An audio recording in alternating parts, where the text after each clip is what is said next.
Hello kids, hope you all are doing well. Today we are going to start our third chapter, that is synthetic fibers and plastics. So let's move ahead with it. And already you have basic knowledge about fibers and fabrics in your lower standards. Okay, so let's start. Synthetic fibers and plastics. Clothes which we wear or see around us are made from piece of cloth or fabric. A piece of cloth or fabric in turn is made up of small strands known as fibers.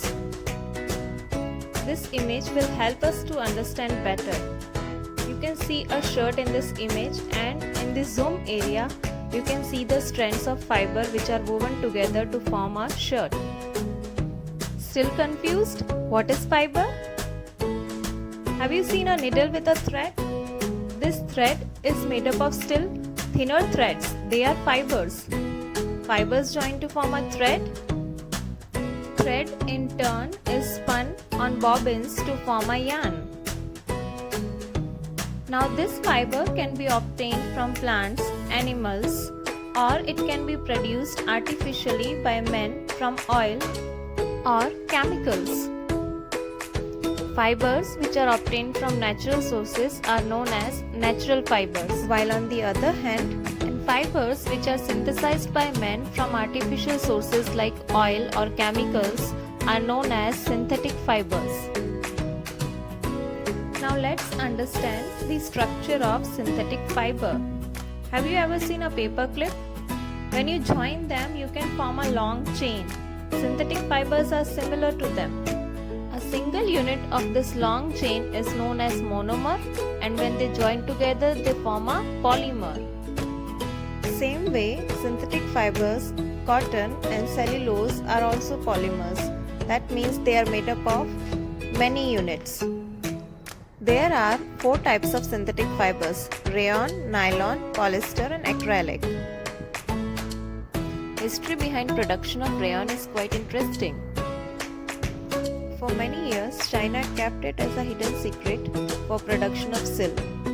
Even though silk was expensive, it fascinated many people due to its beautiful texture. So finally, after many years of research, scientists were able to produce it artificially from wood pulp. Characteristics or special features of rayon. It has shine or luster like silk. It absorbs moisture very quickly. It allows air to pass through it. It is comfortable to wear, can be easily dyed in different colors, and lastly, it's cheap. Now let's see where rayon is used. It's used to make clothes, blankets, bed sheets, carpets and bandages. Now let's learn about nylon. It is not produced using any natural source. It is produced artificially using coal, air and water. It was the first fully synthetic fiber. Nylon is strong, elastic, shiny, easy to wash and light. It is used to make socks, toothbrush, tent, climbing ropes and even to make parachutes. Polyester.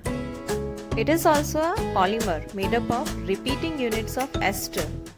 Terylene is a type of polyester which is used to make shirts because of its properties like easy to wash and remains wrinkle free. And due to all such features, polyester is combined with natural fibers to make fibers like polycot, terrycot.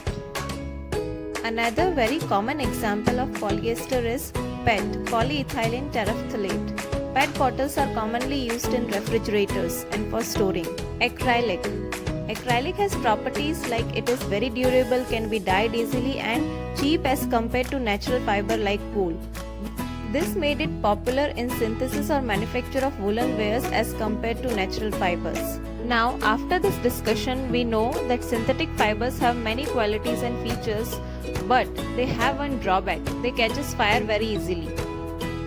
In this part, we have learned about what are synthetic fibers, its types, features and uses. In part 2, we will learn about plastics.